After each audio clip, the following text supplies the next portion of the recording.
Salut à tous, bienvenue dans un nouveau tuto. Et comme vous voyez aujourd'hui, je me trouve en charmante compagnie. Se trouve à mes côtés Élise Guiodis. Bonjour Élise. Bonjour Alex. Alors Élise, explique-nous en quelques mots, qui es-tu? Alors moi je suis avocate et je travaille en droit des affaires. Je travaille pour un cabinet qui s'appelle Simon Associés et nous avons un département qui est dédié au droit des nouvelles technologies.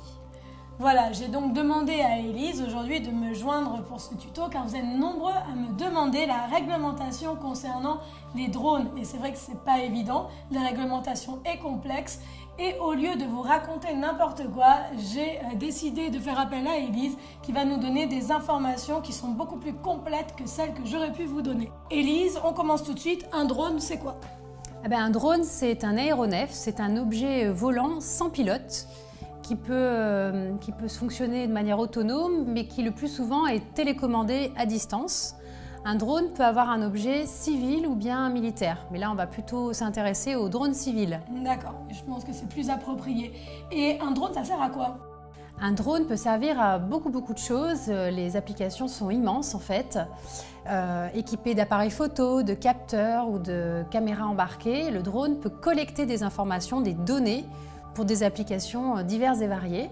Le drone peut être utilisé par exemple à des fins de loisirs ou de compétition, mais peut également être utilisé à des fins professionnelles par des entreprises.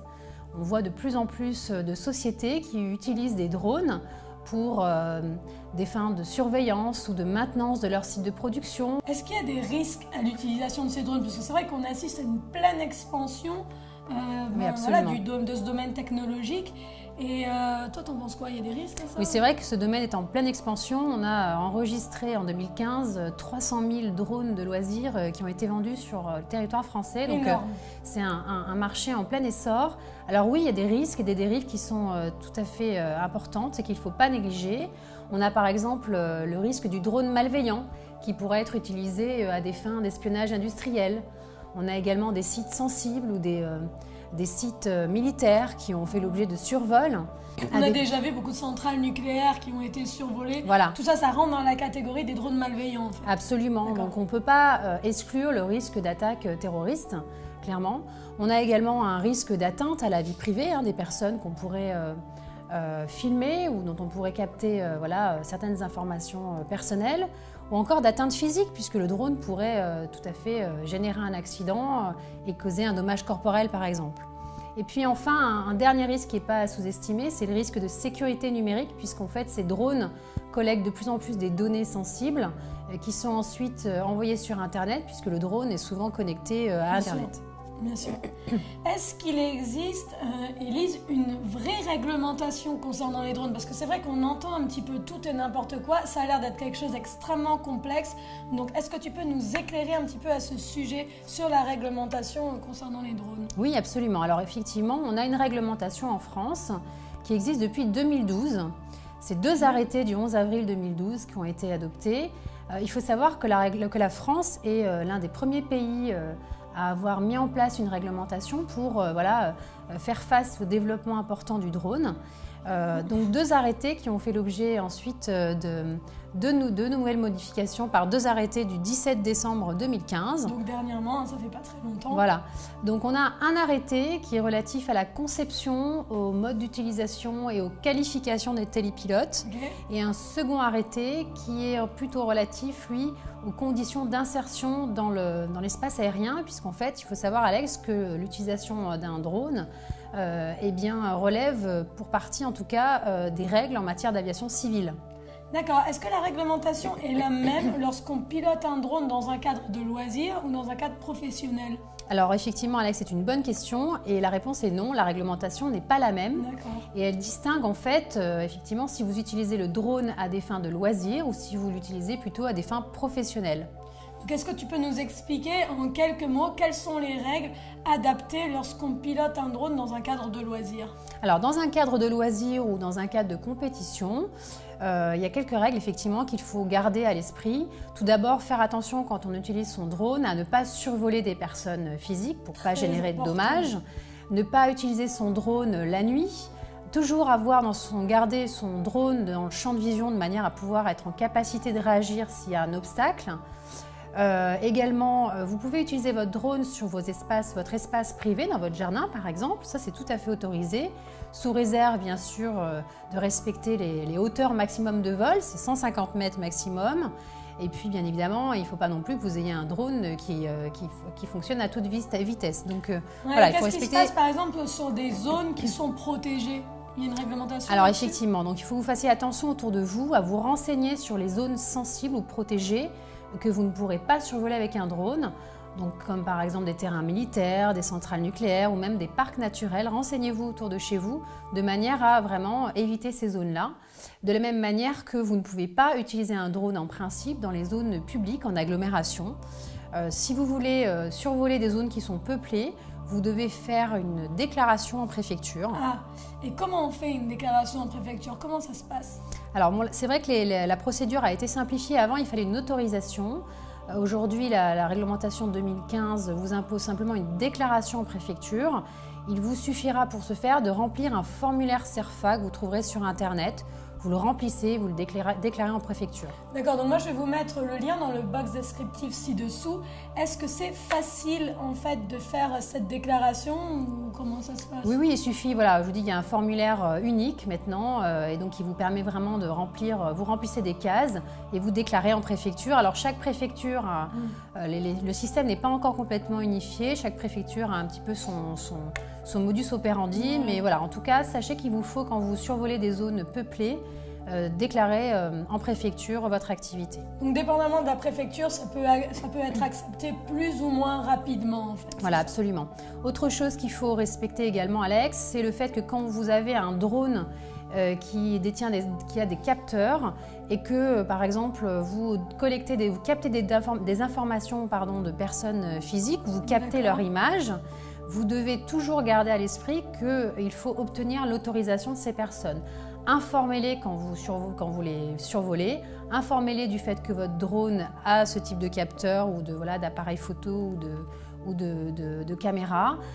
Obtenez en amont leur autorisation. Donc une autorisation tout simplement écrite ou avec un papier sur des droits à l'image, comment ça se passe? Alors la réglementation n'impose pas une autorisation écrite, mais je ne saurais trop vous conseiller, ne serait-ce que pour des questions de preuve, si vous utilisez le drone de manière régulière, préparez, vous trouverez certainement sur Internet ou faites appel à un avocat qui vous préparera une trame de déclaration que remplirait la personne.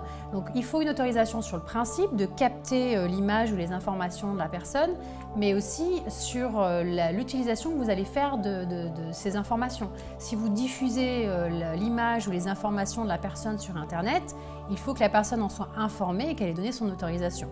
Alors par exemple, moi je suis en train de piloter mon drone et mon drone est à peu près à 200 mètres de moi et apparaît une personne qui est en train de marcher. Est-ce que j'ai besoin d'avoir cette autorisation, l'autorisation de cette personne pour pouvoir publier ma vidéo? Alors, c'est à vous vraiment de juger au cas par cas. Si la personne est identifiable facilement, dans ce cas-là, oui. Allez la voir, contactez-la et demandez son autorisation. Si la personne est mélangée au milieu d'une foule et qu'elle n'est pas facilement identifiable, dans ce cas-là, vous serez certainement exonéré de cette obligation. D'accord. Sachez également que en fonction du poids des performances de votre drone, vous relèverez soit de la catégorie A ou de la catégorie B. Et si vous avez donc un drone de la catégorie B, c'est-à-dire un drone d'une certaine puissance ou d'un certain poids, vous devrez obtenir une autorisation de vol avant d'utiliser votre drone. Donc à ce moment-là, on passe dans une réglementation qui est plus professionnelle, c'est ça? Alors non, là on peut toujours garder une utilisation dans un cadre privé, dans un cadre de loisirs. Vous pouvez toujours avoir un drone d'une certaine capacité dans un cadre privé, mais dans ce cas-là, il vous faut pour un drone plus gros obtenir une autorisation de survol. Adéquate. Et au niveau d'utilisation professionnelle, comment ça se passe? La réglementation diffère un petit peu? Alors oui, absolument Alex, la réglementation est quand même beaucoup plus renforcée. Pour utiliser un drone à des fins professionnelles, par exemple, vous captez des informations, des images de personnes que vous allez exploiter commercialement. Au-delà du fait que vous devrez obtenir l'autorisation des personnes concernées, vous devez également, puisque vous exercez une activité professionnelle grâce au drone, obtenir une autorisation de la Direction générale de l'aviation civile. Donc de la DGAC. Voilà.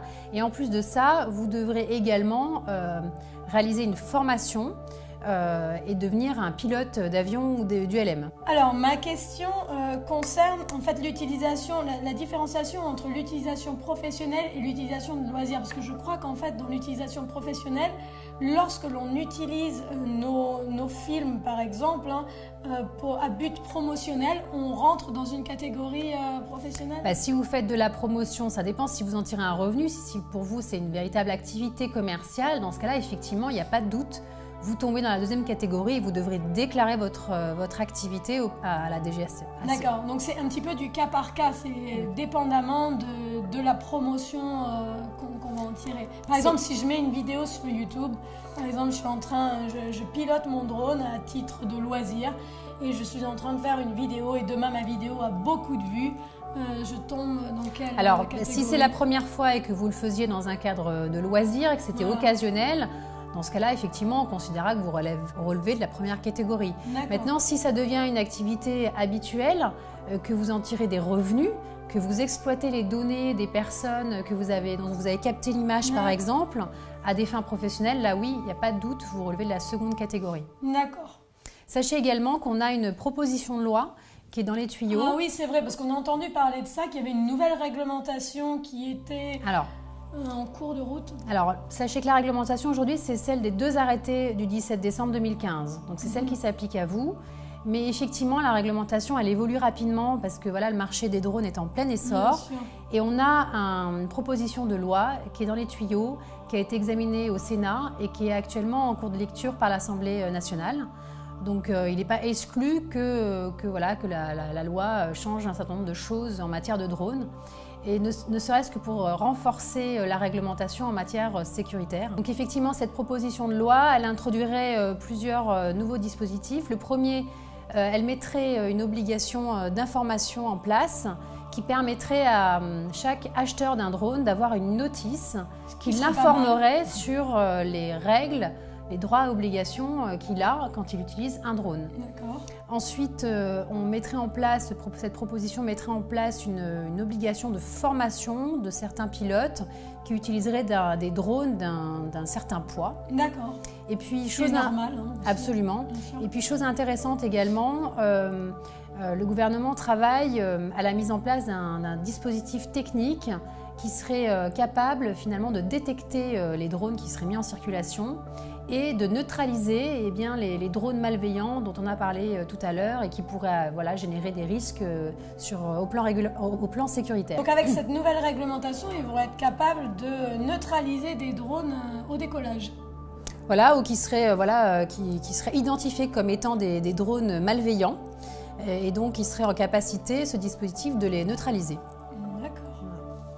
On en saura plus certainement très prochainement. On vous tiendra au courant. De toute façon, Élise reviendra pour nous tenir au courant de cette nouvelle réglementation. Avec plaisir. Alors Élise, pour les gens qui ne respectent pas cette réglementation, est-ce qu'ils s'exposent à un risque quelconque, à des sanctions? Pas du tout. Oui, absolument Alex. Les sanctions ont bien été prévues par le gouvernement et sont lourdes, donc il faut bien les avoir en tête. Tout d'abord, premièrement, si vous causez un dommage corporel ou matériel avec votre drone, sachez que vous engagez votre responsabilité civile de plein droit. Donc, vous serez déclaré responsable et donc vous serez condamné à payer des dommages et intérêts à la victime. Donc le premier réflexe à avoir quand vous utilisez de manière régulière un drone, c'est de passer un petit coup de fil à votre assureur en responsabilité civile pour vous assurer que votre activité est bien couverte par l'assurance. Et si ce n'est pas le cas, de souscrire une assurance complémentaire. Ça peut passer aussi dans les règles que l'on a à respecter. En fait, une des premières choses, c'est quand même de s'assurer que son drone, que l'on est assuré et que notre drone est bien sûr homologué. Alors, ce n'est pas une obligation légale que d'assurer cette activité. D'accord, sauf si c'est dans un cadre professionnel, mais dans un cadre de loisir, vous n'êtes pas obligé d'assurer votre responsabilité. Simplement, si vous causez un dommage, vous serez bien content d'être pris en charge en tout ou partie par votre assureur. Bien sûr. Voilà, c'est une règle de précaution à savoir. D'accord. Ensuite, Alex, il y a des sanctions pénales qui ont été prévues par l'État français et qui sont quand même assez lourdes, puisqu'en fait, si vous ne respectez pas les règles, par exemple celle de survol de hauteur maximum de vol de votre drone. Si vous utilisez votre drone dans des zones publiques, sachez que vous êtes passible d'une condamnation pénale d'1 an d'emprisonnement et de 75 000 € d'amende. Pas mal. Voilà, et à cela s'ajoute le fait que si vous survolez en plus des zones protégées, des zones sensibles, par exemple une centrale nucléaire, si vous faites ce genre d'activité, ne serait-ce que par négligence ou par imprudence, un texte précis a été prévu également et qui prévoit une condamnation à 6 mois d'emprisonnement et à 15 000 € d'amende. D'accord, donc tout a été prévu en fait, je vois ça. Voilà, et si vous n'avez pas assez, sachez qu'il y a également un texte pénal également celui-ci. Si vous oubliez par exemple de demander l'autorisation aux personnes privées dont vous utiliserez l'image ou des données personnelles les concernant, sachez qu'il y a également un article du Code pénal qui prévoit une condamnation à une peine d'emprisonnement de 1 an et à 45 000 € d'amende. D'accord, en sachant que tout ça peut être combiné également. Absolument. C'est pas mal, Donc voilà, respectez la réglementation. Alors Élise, si on veut en savoir plus au sujet de cette réglementation qui est quand même, là on a donné vraiment un concentré, mais la réglementation est beaucoup plus détaillée en fait. Donc où est-ce qu'on trouve ces informations supplémentaires? Alors on peut aller sur le site du ministère du Développement durable qui met à disposition des internautes toutes les informations qu'il vous faut savoir, que ce soit pour une utilisation à titre de loisir ou à titre professionnel concernant le drone. Donc vous avez des guides qui sont très bien faits, qui sont mis à votre disposition sur ce site-là. Voilà, vous aurez le lien dans le box descriptif ci-dessous. Donc Élise, je vais te remercier pour être venue aujourd'hui participer à ce tuto. C'est très avec sympa plaisir. De ta part. Élise sera une invitée, on la réinvitera parce qu'elle est sympathique, donc on te réinvitera. Vous pouvez, pour tous les gens qui désirent te contacter, Élise, comment on fait? Où est-ce qu'on trouve tes coordonnées? N'hésitez pas à me contacter si vous avez des besoins ou des problématiques juridiques, notamment en droit des nouvelles technologies, puisque moi je travaille de plus en plus dans ce domaine-là. Donc n'hésitez pas à me contacter par mail, par téléphone ou sur ma page Facebook ou sur mon site internet. Vous avez toutes les informations en bas de l'écran. Voilà, ce sera avec plaisir. Merci à vous d'être de plus en plus nombreux à me suivre sur la chaîne. Ça me fait très très plaisir. Si vous ne vous êtes pas encore abonné, allez-y, n'hésitez pas. Allez sur Facebook, Instagram, mettez des pouces, des clics, etc. En tout cas, moi je vous dis à la semaine prochaine pour un nouveau tuto. Bye!